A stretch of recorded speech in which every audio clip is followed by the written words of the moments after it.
جاہل اپنی ہی رائے کو کافی سمجھتا ہے۔ بدترین رائے وہ ہوتی ہے جو شریعت کے خلاف ہو۔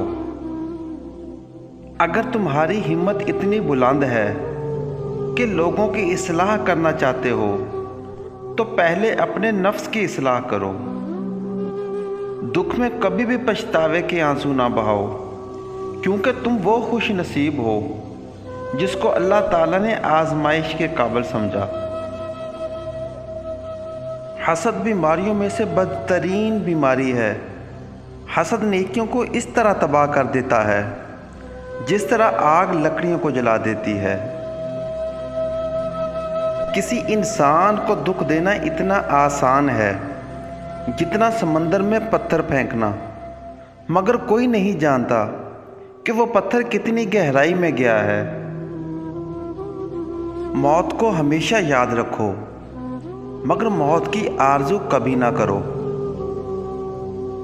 اگر کوئی تم کو صرف اپنی ضرورت کے وقت یاد کرتا ہے تو پریشان مت ہونا، بلکہ فخر کرنا کہ اس کو اندھیروں میں روشنی کی ضرورت ہے اور وہ تم ہو۔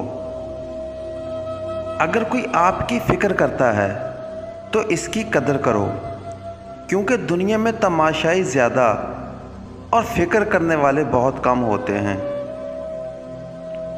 حضرت علی کرم اللہ وجہہ نے ارشاد فرمایا، خدا جب کسی بندے کو نیک بنانا چاہتا ہے تو 3 چیزوں کا عادی بنا دیتا ہے: کم بولنے کا، کم کھانے کا اور کم سونے کا الہام کر دیتا ہے۔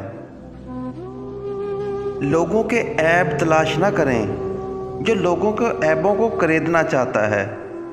اسے چاہیے کہ اس کی ابتدا خود اپنی ذات سے کرے۔ کسی کی مدد کرتے وقت اس کے چہرے کی جانب مت دیکھ، ہو سکتا ہے اس کی شرمندہ آنکھیں تمہارے دل میں غرور کا بیج بو دیں۔ زیادہ مذاق کرنے سے آدمی کی عزت چلی جاتی ہے اور لوگوں سے دشمنی پیدا ہو جاتی ہے۔ جو آدمی صبر اختیار کرتا ہے وہ کامیابی پاتا ہے، جو جلد بازی کرتا ہے وہ ٹھوکریں کھاتا ہے۔